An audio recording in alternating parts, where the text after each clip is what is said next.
Todo mundo consegue me ouvir? Todo mundo consegue me ver? Sim. Ótimo, muito bom. Deixa eu só fechar uma porta aqui, gente, só um momento.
Bom, pessoal, boa noite. Me chamo Paula. Deixa eu ligar a câmera aqui novamente. Me chamo Paula, sou enfermeira e vou estar nessa disciplina EAD com vocês aí na nutrição e dietoterapia, né? Vocês já estão em qual período ou módulo, né? Pra gente só conhecer um pouquinho de vocês também.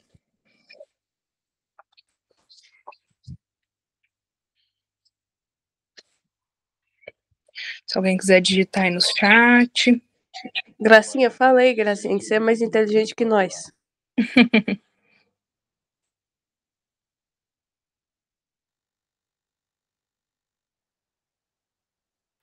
Então vamos. Tadinho, eu sou a aluna mais boa da sala.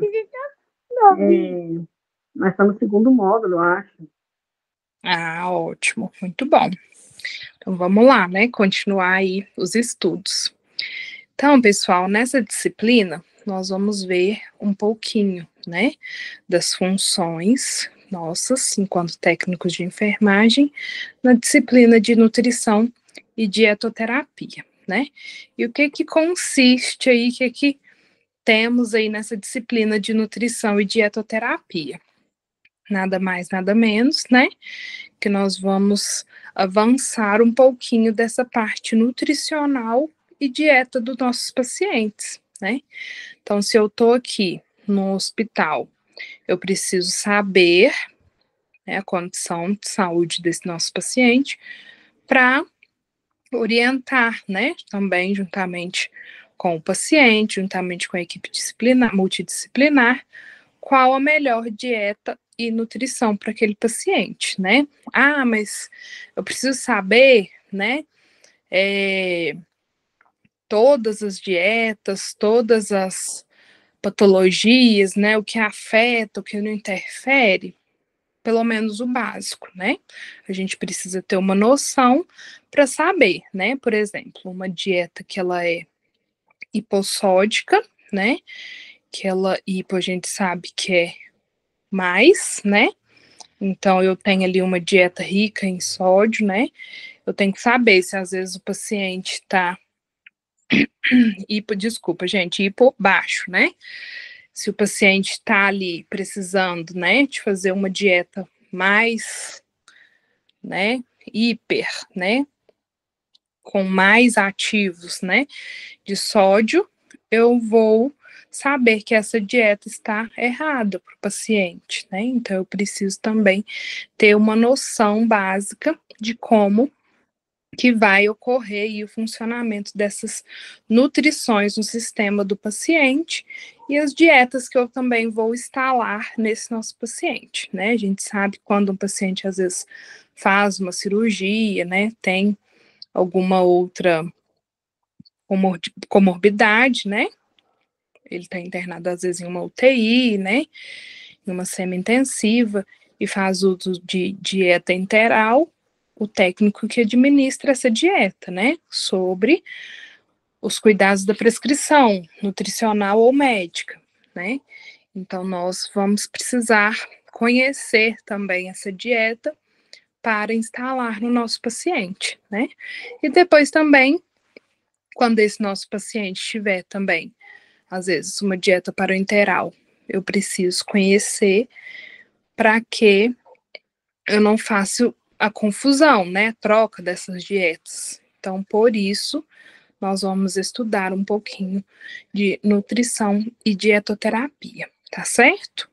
Alguém tem alguma dúvida, alguma pergunta até aqui, até o momento? Professor, eu tenho.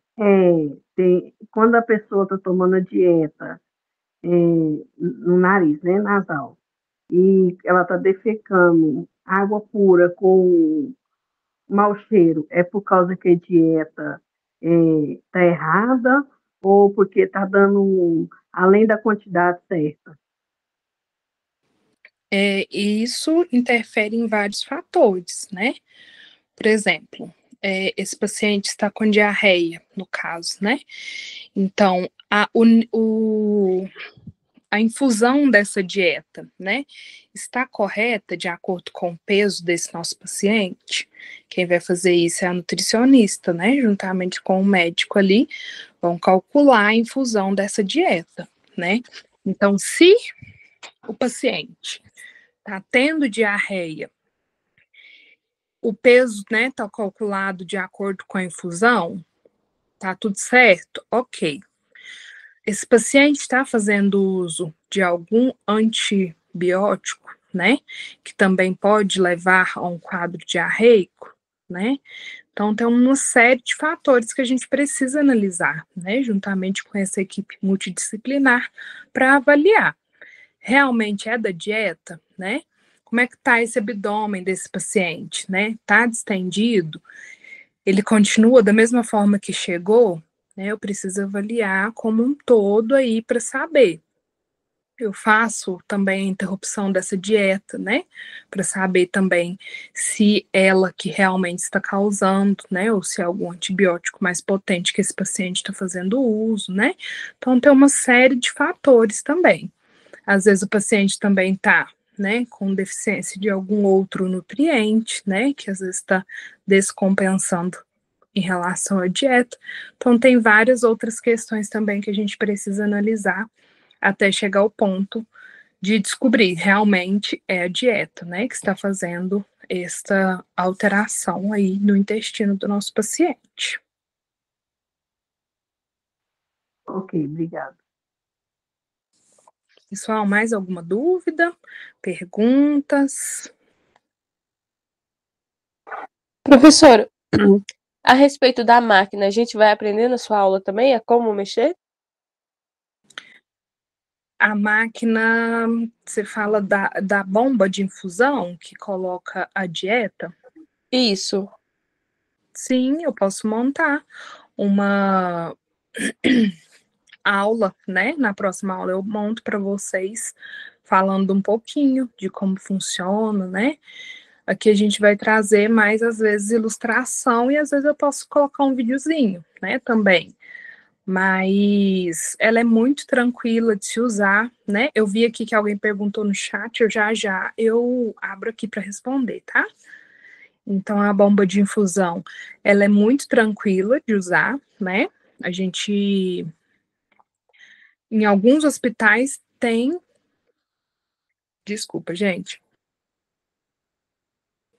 Em alguns hospitais a gente tem a bomba específica, né?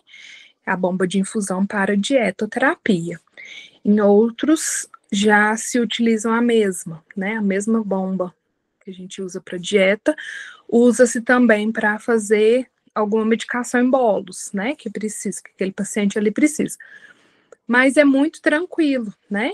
Ela é muito autodidática também, a gente vai ver que ela tem alguns sensores, né? que informam quando às vezes foi instalado erroneamente, né? Ou que às vezes essa dieta não está correndo corretamente. E outros fatores também que a gente vai analisar o paciente, né? Se às vezes aquela sonda não está entupida, né? Se às vezes ela está dobrada em algum lugar, que pode também estar interferindo aí a passagem dela. Mas ela é muito tranquila. Na próxima aula eu trago então para vocês um videozinho aqui rápido mostrando um pouquinho dela também, tá bom?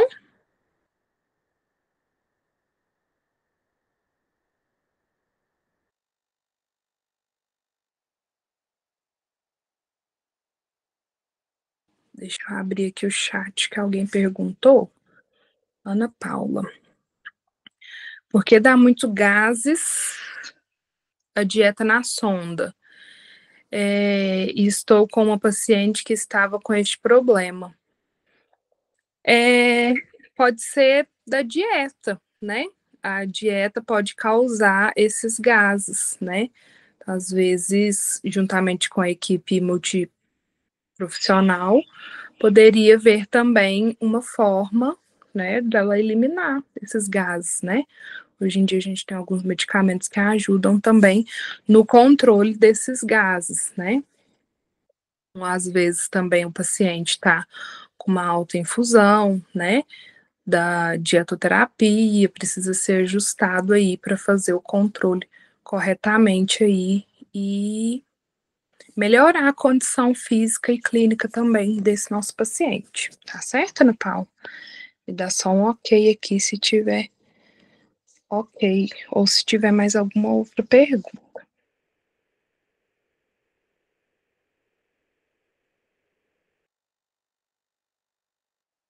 Não, certinho, obrigada. De nada. Pessoal, alguém tem mais alguma dúvida, mais alguma outra pergunta?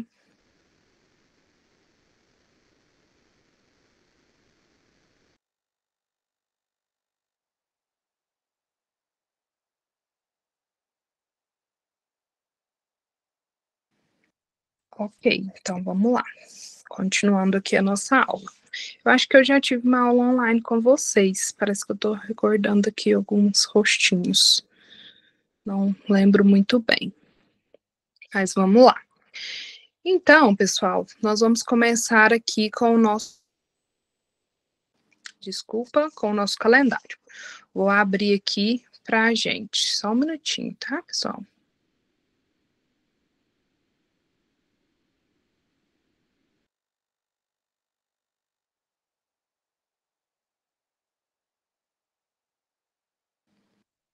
Vou compartilhar a tela aqui também.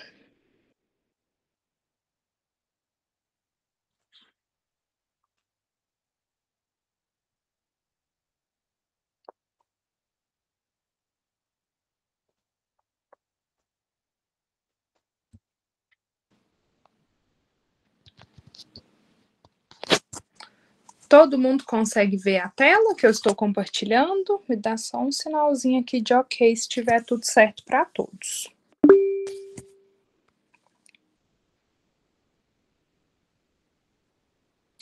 Damiana, você levantou a mão? Pode falar.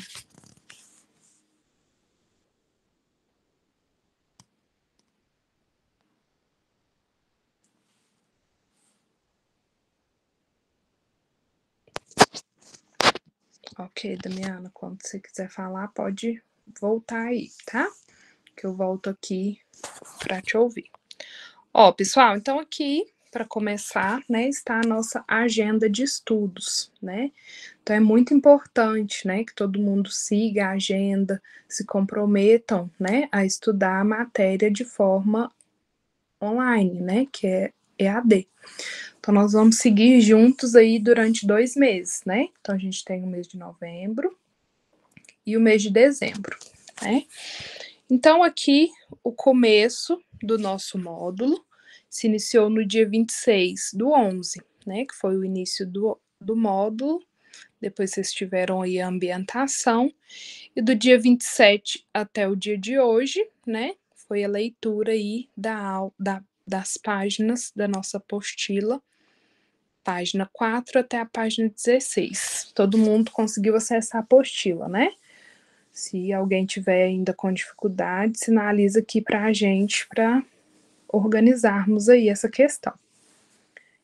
Então, dia 28, que é hoje, né, a nossa aula, né, já que eu aproveito para pedir desculpa pela mudança da aula, né, tive um imprevisto, mas que bom que deu certo, né.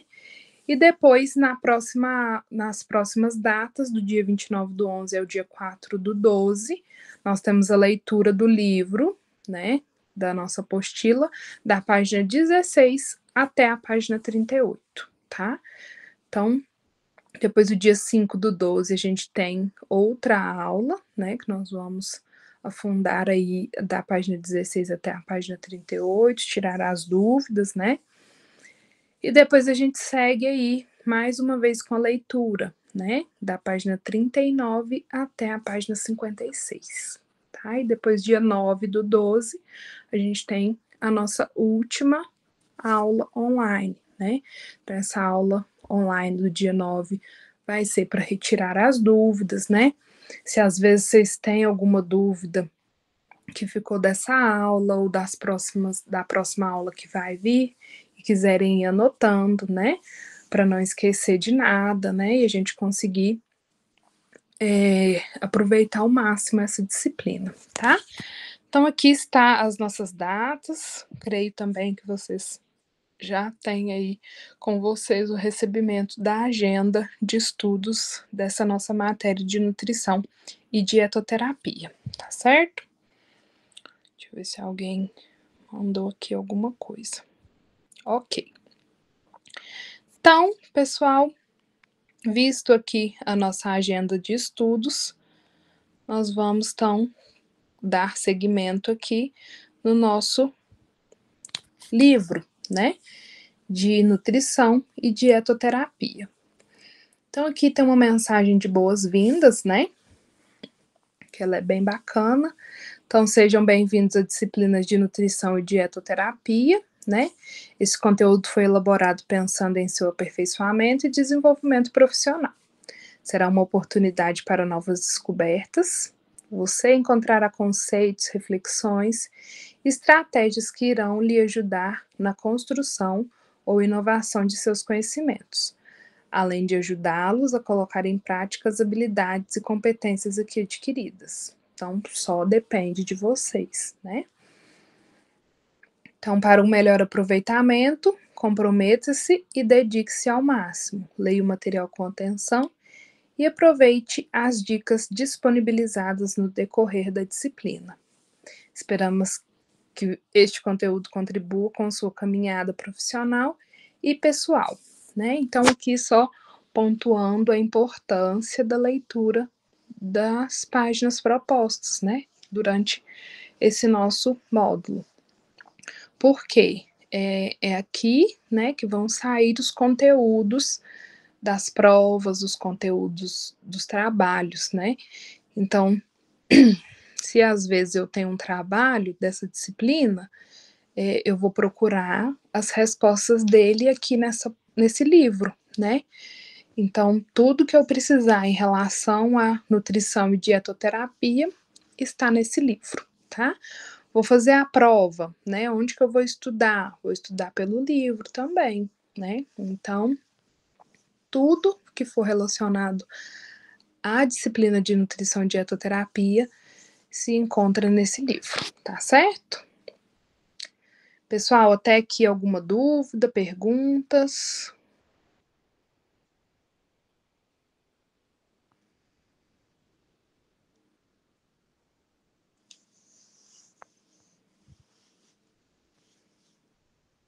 Ok.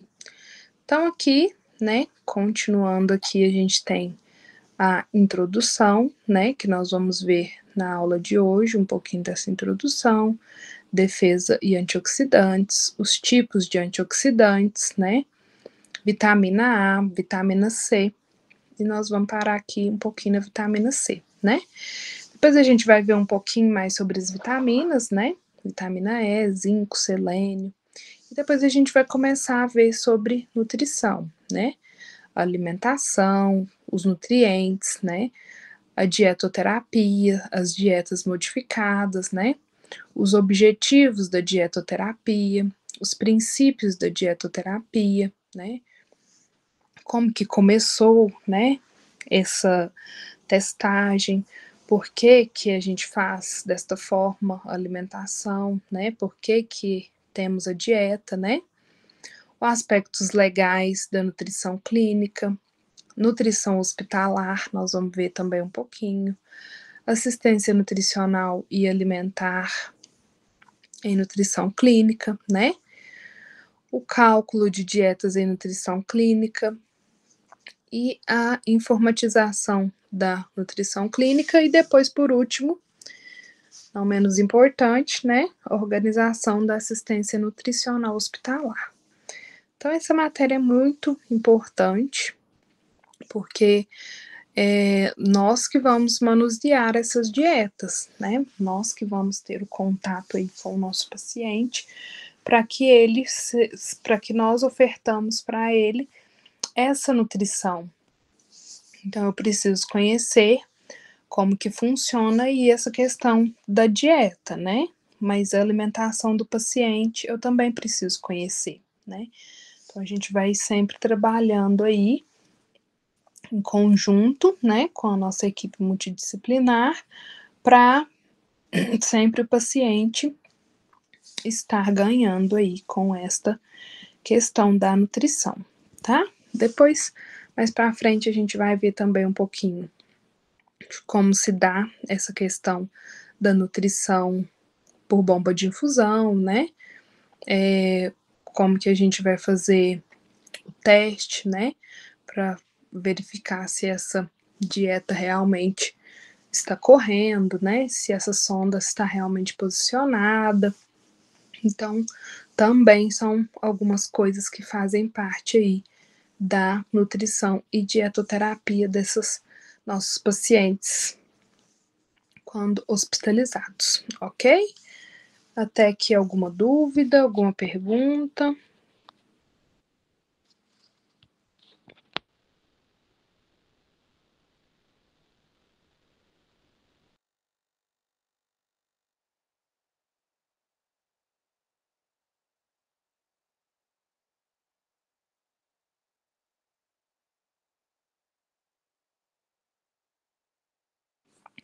Então vamos lá, pessoal, continuando aqui na nossa apostila, né?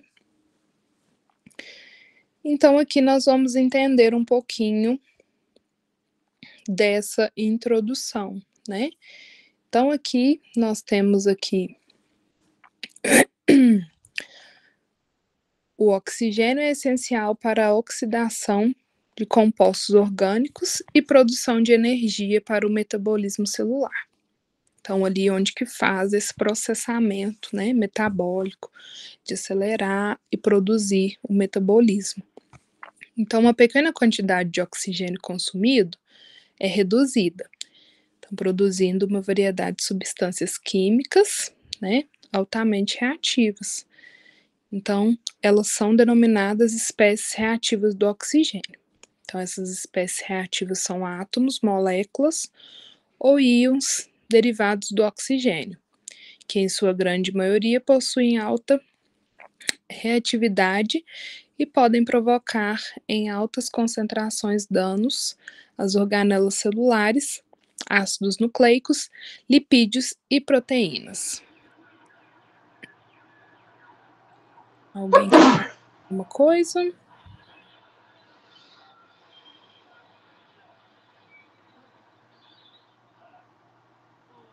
Então, as espécies reativas podem ser didaticamente divididas em dois grupos: os radicais livres e os compostos não livres, né? Então, isso aqui, basicamente, são a formação aí da nossa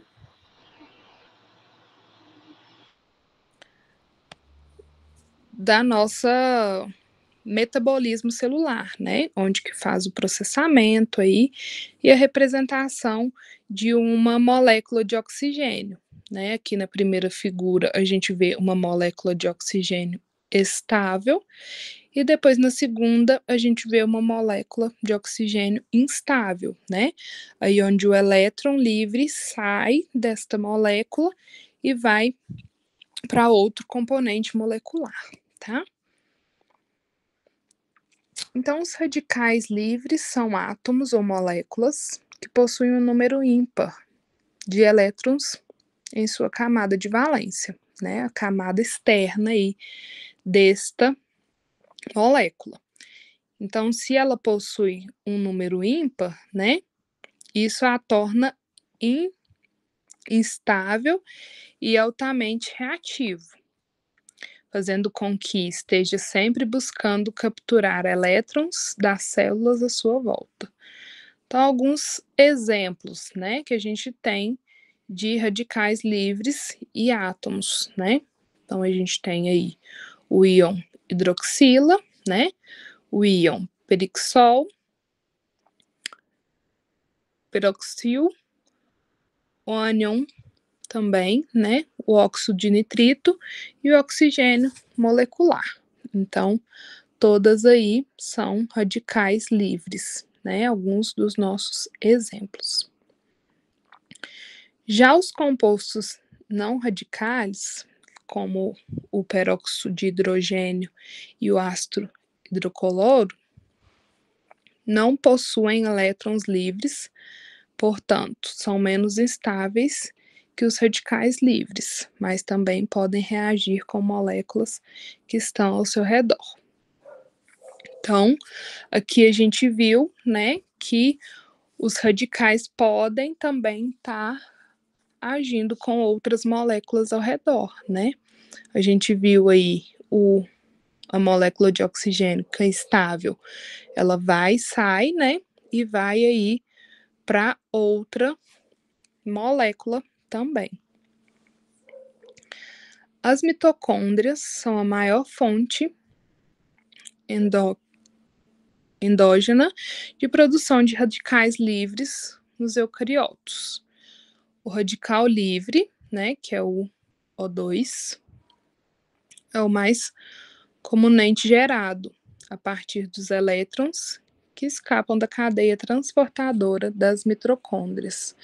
Então, as mitocôndrias são responsáveis pelo transporte celular, né? Então, ela que vai fazer esta transposição, né, de uma célula para outra. Já o óxido nitrico, produzido por uma ampla variedade de tipos celulares, tem características importantes na modulação da pressão arterial, porque ele faz esse transporte, né? Então, ele tem esta característica importante. Então, em baixos níveis de condições normais, possuem um papel importante e são naturalmente produzidos pelo metabolismo dos seres vivos. Um exemplo de suas funções no organismo é a resposta imune a infecções, né?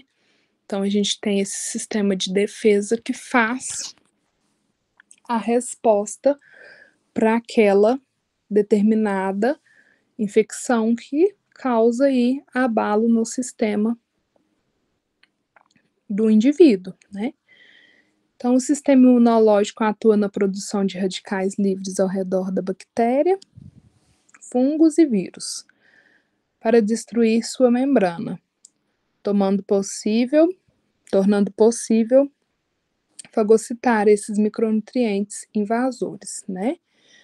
Então, ele faz aí esse transporte e acabar também com esses micro-organismos de infecções e também algumas outras respostas imunes. Então, há evidências, né, que eles também desempenham um papel importante na sinalização celular. Então, eles fazem aí essa função de sinalizar alguma resposta que o organismo precisa quando necessário, né? Então, a produção continua A produção contínua de radicais livres em nosso organismo durante os processos metabólicos ativa nossos mecanismos de defesa antioxidante, que tem o objetivo de limitar os níveis intracelulares de tais espécies reativas e controlar a ocorrência de danos decorrentes.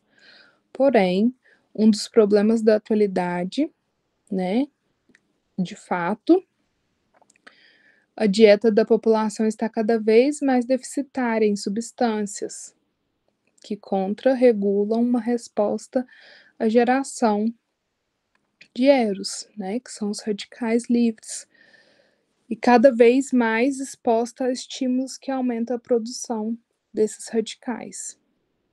Esse desequilíbrio entre compostos oxidantes e antioxidantes em favor da geração excessiva de radicais livres, ou em detrimento da velocidade de remoção destes, introduz o processo de estresse oxidativo, tá? Então, o que é esse estresse oxidativo, né? Ele pode ser gerado através de fontes endógenas, lá no metabolismo celular, e pode também ser produzido em resposta diferente a estímulos, né? Como algumas toxinas, radiações ultravioletas, poluição, estresse e também a alimentação. Então, isso tudo, né, pode causar aí os efeitos de estresse oxidativos. Então, aumentando aqui um pouquinho a imagem, para a gente conseguir ver, né, que aqui a gente tem algumas causas, né, como a gente falou, radiação, né, pode causar poluição do ar, o estresse e dietas inadequadas podem fazer, então, o estresse oxidativo, né? Então, para isso, vem antioxidantes protetores para tentar aí fazer esta transfiguração ali desse estresse oxidativo, né? Então, através da alimentação é possível diminuir a produção de radicais livres, né? Então, se eu corto aí essa alimentação, eu vou produzir menos, né? Mas também é possível aumentá-la, pois os macronutrientes, né, proteínas, carboidratos e lipídios, possuem variação de átomos de oxigênio em sua composição. A partir do momento que o indivíduo consome um alimento que irá conter uma ou mais desses nutrientes, ele está ingerindo moléculas de oxigênio. E assim como qualquer outra molécula de oxigênio no nosso organismo, ela pode sofrer uma redução e tornar-se instável, né? Que é a figura que a gente viu aqui acima, né? De uma molécula estável, onde ela tem todos os radicais, e depois uma molécula instável, né? Onde o elétron sai aí da molécula e ela fica instável, tá? Então, aqui tá algumas fórmulas químicas de macronutrientes, né? Então, a gente tem a fórmula química da molécula de carboidrato, fórmula química da molécula de lipídio e a fórmula química da molécula de proteína, né? Algumas aí para ilustração. Então, além disso, a realização excessiva de exercícios por períodos prolongados também pode produzir altas concentrações, né? A taxa de consumo de oxigênio durante o exercício pode aumentar em 10 a 15 vezes, ou até 100 vezes, em músculos esqueléticos periféricos ativos, né? Favorecendo o aumento da produção de lipídios e radicais livres. Então, a magnitude do estresse depende da capacidade dos tecidos do corpo e de se desintoxicar. O estresse oxidativo conduz à oxidação de biomoléculas, com consequente perda de suas funções biológicas, né, também desequilíbrio homeostático, cuja manifestação é o dano oxidativo potencial contra células e tecidos. Ou seja, o estresse oxidativo pode promover danos às células e aos tecidos do corpo, levando a um desequilíbrio metabólico através do aumento de radicais livres no organismo e, consequentemente, ter aí a peroxidação de lipídios, a oxidação de proteínas também e a inativização das enzimas. Então, aqui um pouquinho da defesa, né, dos antioxidantes. Todas as células ativas produzem certa quantidade de hero, mas o sistema antioxidante mantém seus níveis baixos, porque ele vai ajudar também no controle lá da transformação, né, celular. Então, de acordo, né, com o Lima e o Bezerra, a exposição aos radicais livres tem levado aos organismos a desenvolverem uma série de mecanismos de defesa, né? Então, os mecanismos de defesa contra os radicais livres introduzidos pelo estresse oxidativo envolvem mecanismos preventivos, mecanismo de reparo, defesas físicas e as defesas antioxidantes. Então, devido também, né, a gente viu aí acima, alimentação, né, fatores, vou voltar aqui um pouquinho, alimentação inadequada, né, o estresse, poluição do ar e também radiação, né, tudo isso vai contribuir, então, para o estresse oxidativo e vai desenvolver mecanismos de prevenção para ajudar a fazer as defesas desses antioxidantes. Os antioxidantes atuam em diferentes níveis na proteção do organismo. O primeiro mecanismo de defesa contra os radicais livres é impedir sua formação. Então, ele vai trabalhar para que não seja produzido no organismo, né? Então, ele vai pensar, né, o organismo, o antioxidante, né? Olha, eu vou ter que produzir aqui para proteger, porque isso aqui não é desse sistema, né? Isso aqui está entrando a mais, então eu preciso fazer uma proteção aí desse organismo, né, para evitar que isso aconteça. Então, ele vai agir nessa função de evitar que tenha, né, agravamentos aí, seja de infecções ou de alguma resposta imune. Então, o primeiro mecanismo de defesa contra os radicais livres, né, é impedir a sua formação.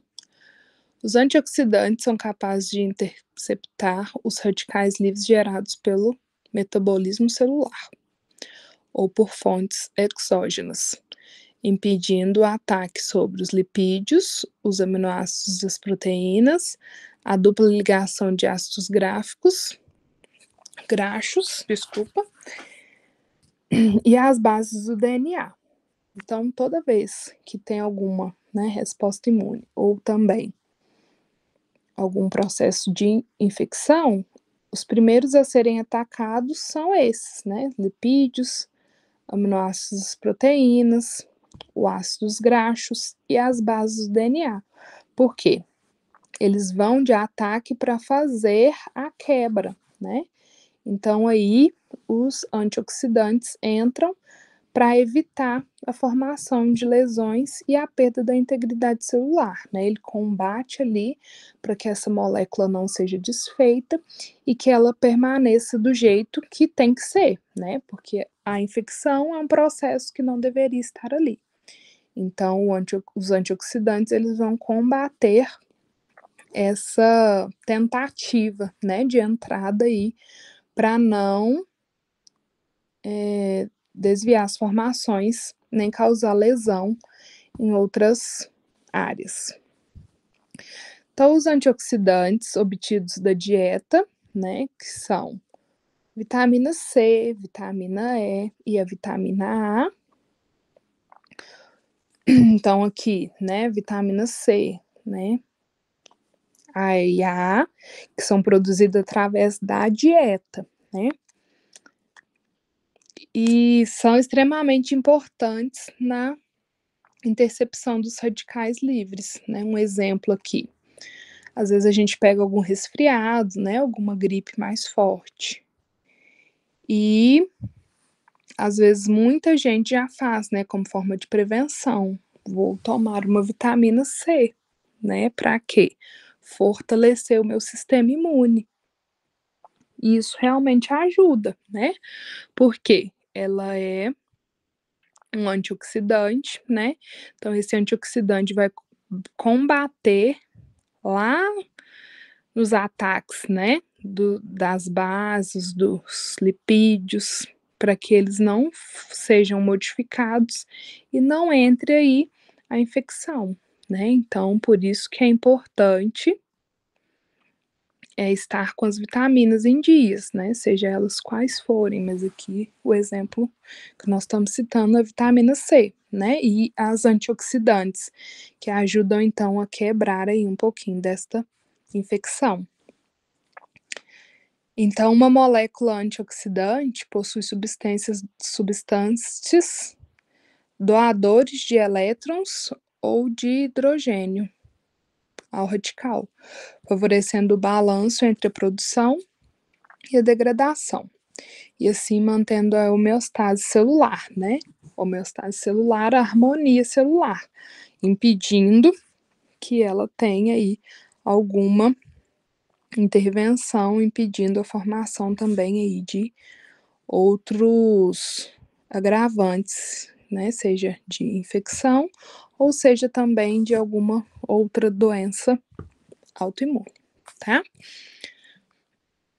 Deixa eu ver se alguém fez alguma pergunta. Não. Vamos continuar então. Outro mecanismo de proteção é o reparo das lesões causadas pelo radical. Esse processo está relacionado com a remoção de danos das células do DNA, né?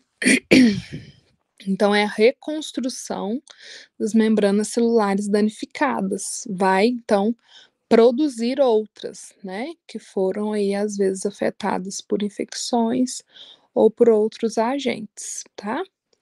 Então, em algumas situações, pode ocorrer uma adaptação do organismo em resposta à geração desses radicais, né?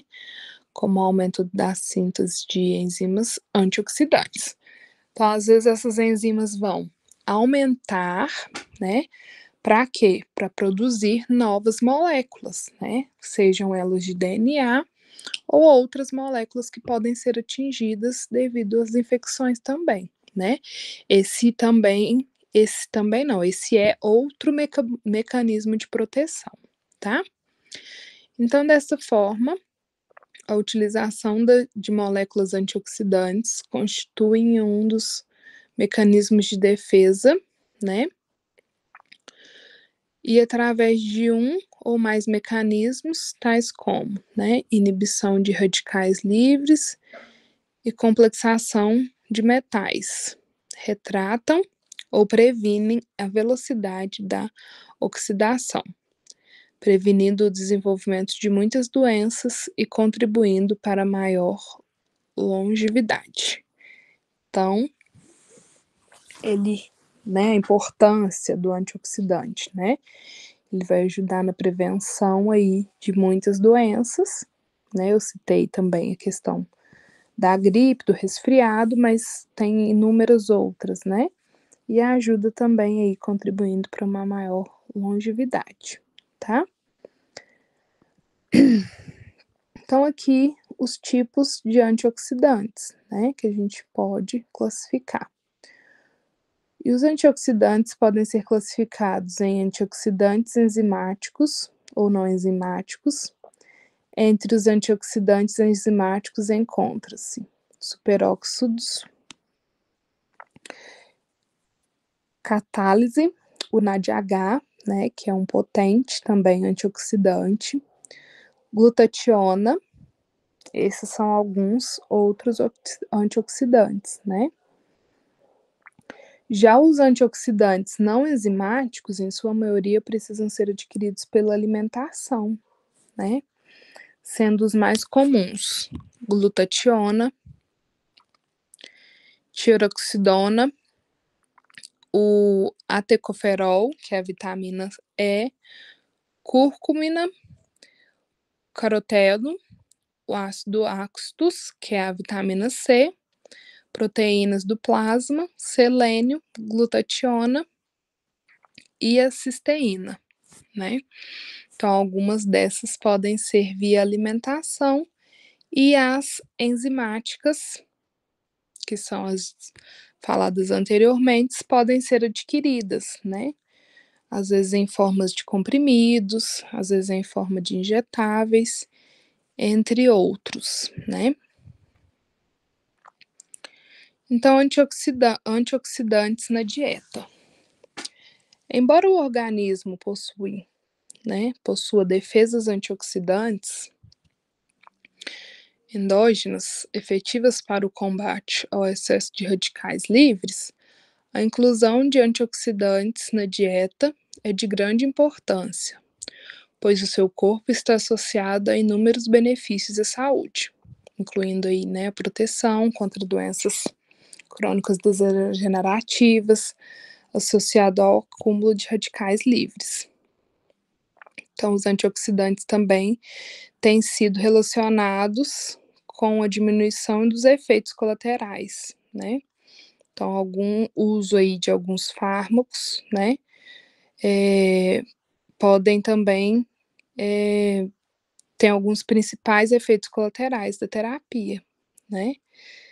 Então, evidências já nos mostram que uma abordagem alternativa para proteção contra esses efeitos colaterais é o uso dos conhecidos antioxidantes das dietas, né, como a vitamina C, a vitamina E, cúrcumina, o selênito de sódio e o... Peraí, gente, só um minutinho.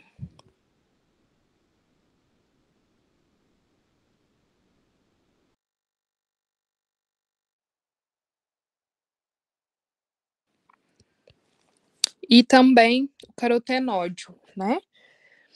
Então, entre outros nutrientes que são antioxidantes, destacam-se, né?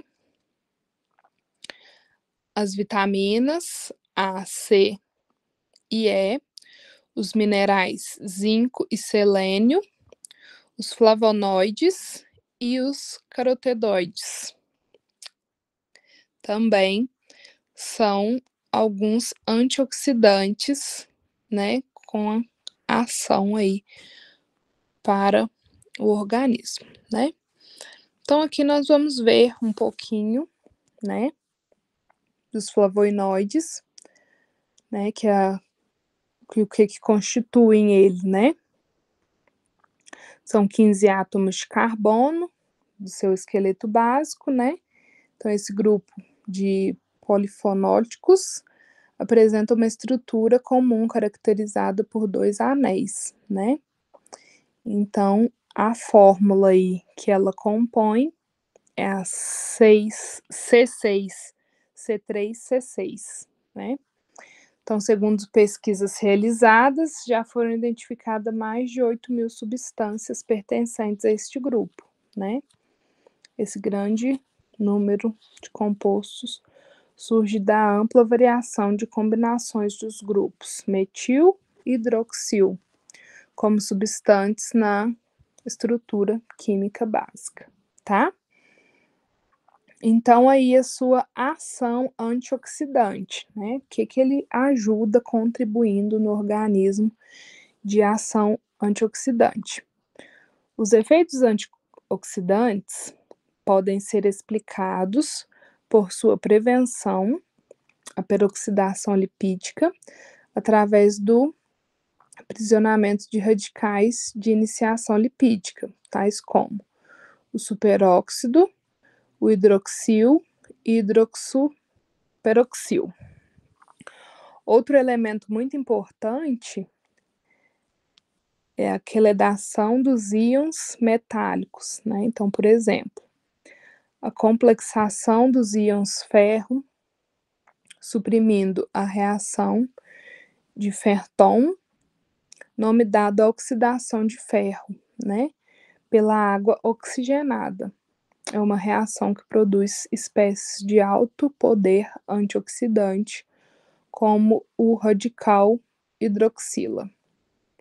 Então, aqui, um pouquinho do que ele tem de ação antioxidante. Depois, a gente entra aqui nos carotenoides, né?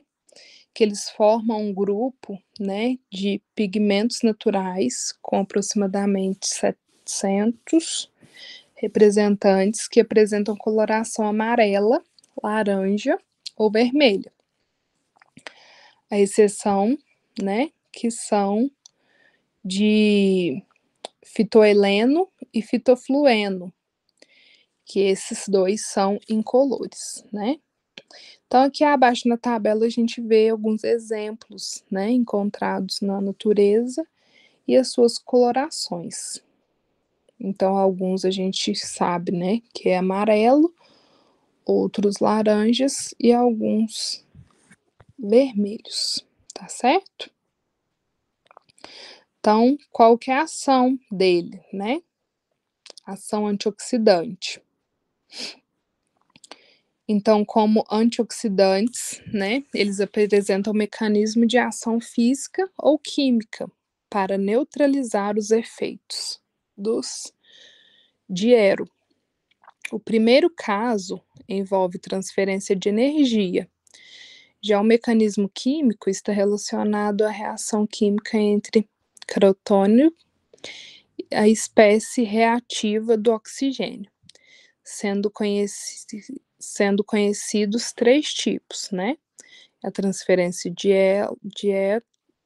elétron, radicais com alto potencial, redox, que removem um elétron de caroteíno, oxidando e formando o radical cátion.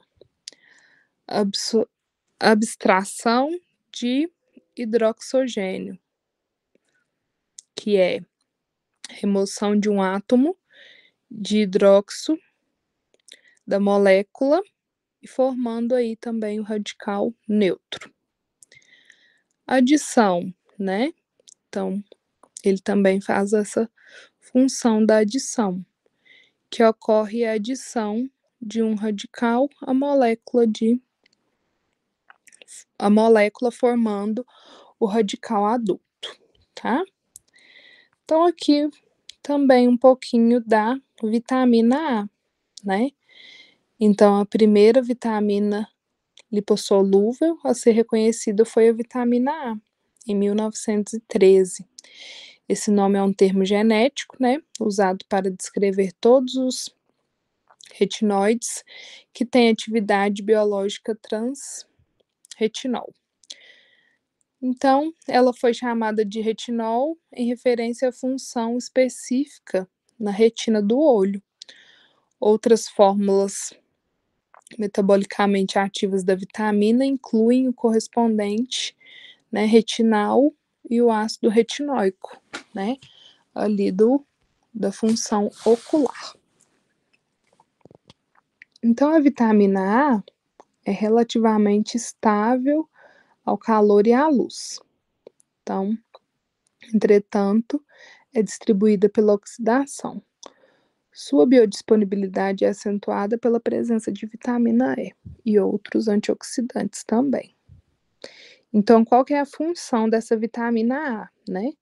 Ela desenvolve um papel essencial na visão, crescimento, desenvolvimento dos ossos, no desenvolvimento e manutenção do tecido epitelial, no processo imunológico, na redução normal e tem ação antioxidante também.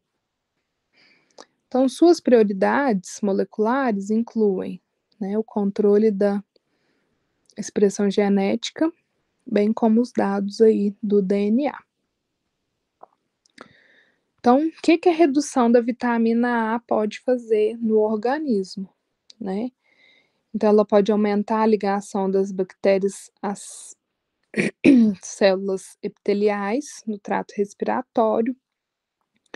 Então, com isso, vai aumentar aí as bactérias, né? As infecções, diminuição da produção do IgA secretor. Então, o que está vindo aí de infecção, né? Vai diminuir. Favorecer a atrofia do timo, né? Então, começar a atrofiar, né? Esse músculo. Reduzir as atividades das células natural killers. Diminuir a produção de interferons e anticorpos, né? Vai diminuindo. Diminuir a atividade dos macrófagos. Diminuir a diferenciação das células. Então, alguns sinais e sintomas desta deficiência, né, da vitamina A. Então, alteração na pele seca e pele com acne, dores oculares, cegueira noturna, ulcerações na córnea. Em crianças com alta deficiência de vitamina A, pode causar cegueira, né? Então, a vitamina A é um potente antioxidante que pode aí, né, ajudar também nessas complicações oculares quando se tem a sua falta, né? Os princípios. Então, os primeiros indícios, né, de deficiência de vitamina A é a adaptação prejudicada ao escuro e a cegueira noturna, né? Então, deficiência leve pode resultar em alterações conjuntivas no canto do olho, né? E a deficiência grave ou prolongada, então, pode ser chamada aí do famoso olho seco, né? Então, aqui, alguns sinais clínicos de deficiência de vitamina A, né? Aqui a gente viu, né, a ulceração de córnea, né? Que também é muito comum, né? Quando se está em falta, né? Que a gente vai ver, às vezes, podemos ver com mais frequência. A mancha de Bitout, né? Essa também a gente vê com muita frequência. Essa manchinha branca que alguns têm mais relevância, assim, do ladinho do olho, né? Então, isso é sinal de deficiência de vitamina A. E também a xerose, né? Que são alguns desses sintomas clínicos apresentados pela deficiência da vitamina, né?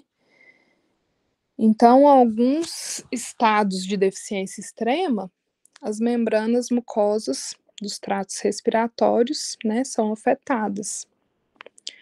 Outros sintomas de deficiências, né, pode ser a perda do apetite, inibição do crescimento, anormalidades ósseas, né, porque se ela não está produzindo, então ela também não vai fazer esta adaptação do corpo, né. Então, perda do paladar, nódulos na parte posterior do braço, gripes e infecções, né? Problemas sinusais,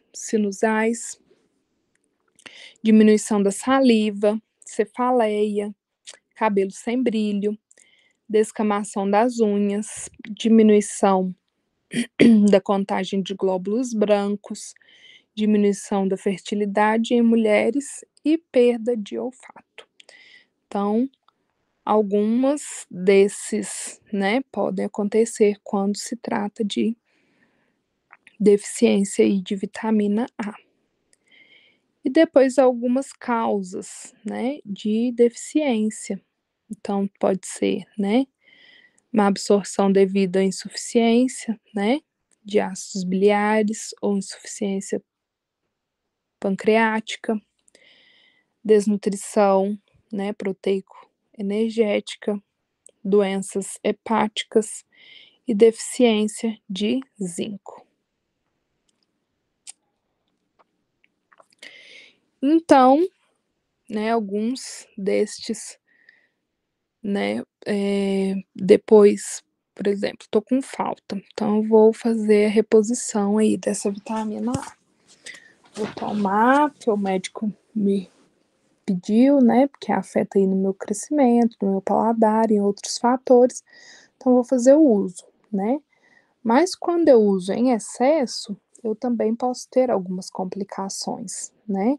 Então pode ser que também pode ser não, né, acontece também com a alta produção, né, a hipervitaminose também tem algumas complicações, né. Então ela em deficiência, né, valores abaixo são prejudiciais, mas ela também em altas concentrações no organismo podem também apresentar algumas anormalidades aí também, tá? Então, qual que é o valor, né, que a gente considera aí uma hipervitaminose, né? Então, um adulto que tá, né, com a vitamina A acima de 200 miligramas, né, é considerado aí uma hipervitaminose, né? Aí em quantidades 6.600 unidades, né? Então esse é um valor alto para um adulto, né?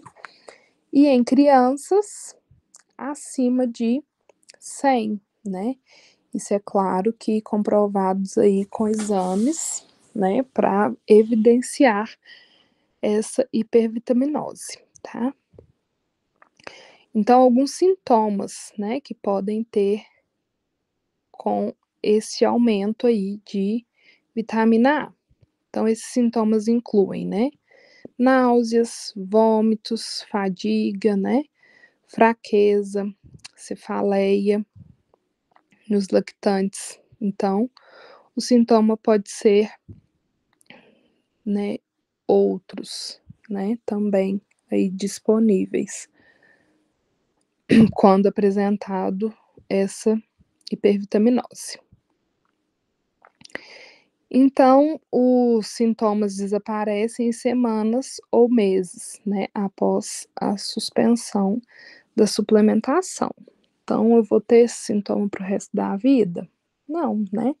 Se eu parei de fazer o uso, claro que, né, não vai passar aí de uma hora para outra, mas a gente consegue controlar os sintomas aí da hiper, né, quando a gente tem uma vitamina em excesso. Então, além dos sinais e sintomas, né, dos níveis acima, né, eles podem indicar aí essa hipervitaminose. Então, aqui para nós, para conhecimento, né, alguma fonte aí de vitamina A. Eu preciso indicar para o meu paciente, né, o que que é bom, o que que tem vitamina A, onde esse meu paciente está com deficiência de vitaminas, ele precisa fazer essa vitamina, né? Então, o que que eu posso indicar para ele? Então, quais alimentos, né, que são encontrados? Então, fígado, gemas de ovos, né, e leite integral e seus derivados, que é a manteiga e o queijo, né? Os vegetais são fontes de vitamina A, sobre a sua forma de percussores, né, de vitaminas. Então, os quais no grupo se converterão em vitamina A. Em geral, frutas e legumes amarelos e alaranjados e vegetais verdes escuros também são ricos em caroteídeos, né? Então, manga, mamão, cajá, caju maduro, goiaba vermelha, abóbora, cenoura, acelga, espinafre, chicória, couve, salsa, são algumas fontes de vitamina A, né? Então, a nutricionista aí observou que esse nosso paciente está com deficiência de vitamina A e ele quer saber, né? Antes de fazer a suplementação, né? Com alguns medicamentos mais potentes, ele quer saber se ele pode fazer uma ingestão de algum alimento, né? Alguma nutrição, um fator alimentar que pode ter alguma dessas vitaminas, né? Então, é essencial, né, que a gente seja referência para esse nosso paciente. Então, eu vou indicar para ele esses listados aí, né? E também tem outros, né? Alguns frutos de palmeira e seus óleos também são muito ricos, né, em vitaminas, né? O dendê, buriti, pequi e a pupunha e o tucumã, né, que também são ricos em vitamina A, tá? Lembrando que, às vezes, o paciente teve, né, uma deficiência de vitamina A, ele vai precisar fazer o uso intensivo desses alimentos ou da medicação ou da suplementação pelo resto da vida? Não, né? Então, às vezes, ele, né, não fez uma alimentação adequada, o estresse estava muito grande, então ele teve essa deficiência dessa vitamina, né? Mas aí, quando a gente faz a suplementação, faz a alimentação adequada, né, muda aí o estilo, às vezes, de vida desse nosso paciente, a gente consegue que ele não precise ficar aí em suplementação para o resto da vida, né? Que ele consiga ajustar também os fatores internos e alimentares para que também não necessite aí de uma suplementação para o resto de sua vida, né? Então, deixa eu ver aqui como que nós estamos de tempo. Deixa eu ver se tem alguma pergunta. Uma pergunta. Ok. Pessoal, até aqui, alguma dúvida, alguma pergunta? Esse começo é um pouquinho mais teórico, né? Nós vamos ver um pouquinho dessas vitaminas, nós vamos entender um pouquinho da construção aí, para depois a gente entender, né? O porquê da importância, né? De uma nutrição bem feita, porque que é importante uma dieta, né? Bem prescrita, para esse paciente não ficar com deficiência aí de alguma vitamina ou ter algum outro agravante, né, na saúde, né, que às vezes vai tratar alguma determinada doença e pode vir a gerar outras, né, dependendo da condição aí desse nosso paciente. Então, por isso que é importante, né, uma alimentação adequada, uma alimentação balanceada também, né, para a gente entender um pouquinho desse circuito, né, desta produção. Perguntas ou dúvidas?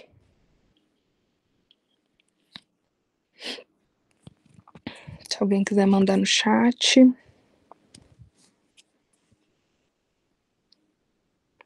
Ok, então vamos lá. Então aqui a gente vai parar por aqui, né, na página 16 desse nosso livro. E a gente vai parar um pouquinho aqui na vitamina C, né? Então, na próxima aula nós vamos falar um pouquinho dessa vitamina C, né?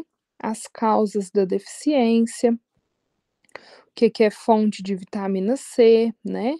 Quais são os alimentos, né, que tem algumas vitaminas, né? Nós vamos falar um pouquinho também sobre a vitamina E, algumas causas da deficiência, né? Nós vamos falar também do zinco, da importância, né? Por que que é importante, selênio, também nós vamos ver. E depois nós vamos começar aí a ver um pouquinho, né, de nutrição. Por que que é importante, né, a nutrição no contexto aí da nossa disciplina, né? Nós vamos ver também a alimentação desse nosso paciente, né? As dietoterapias, né? O que é essa dietoterapia? O que faz essa dietoterapia? Por que existe essa dietoterapia, né? Nós vamos ver um pouquinho os objetivos também da dietoterapia, né? Os princípios.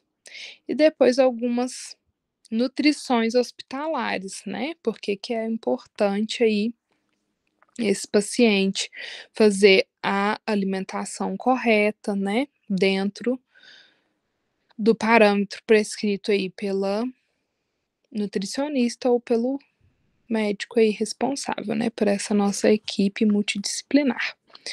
Depois alguns parâmetros clínicos, né? A fase aí do cuidado nutricional também nós vamos ver o cálculo, né, dessas dietas em nutrição clínica, algumas das informatizações da nutrição clínica, né, e a organização da assistência nutricional.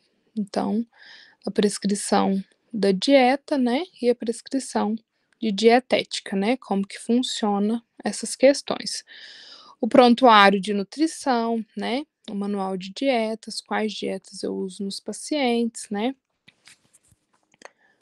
Foi prescrita essa, mas esse paciente não pode, né, fazer o uso dela, então também atentar-se aí a essas questões, tá certo? Então, pessoal, a nossa aula de hoje já se encerra por aqui. Leiam os próximos capítulos do nosso livro aí de aprendizagem, né, pra gente ir já se ambientando com a matéria, né? Se tiverem aí alguma dúvida, alguma pergunta, né? Igual hoje as meninas no começo da aula fizeram algumas perguntas.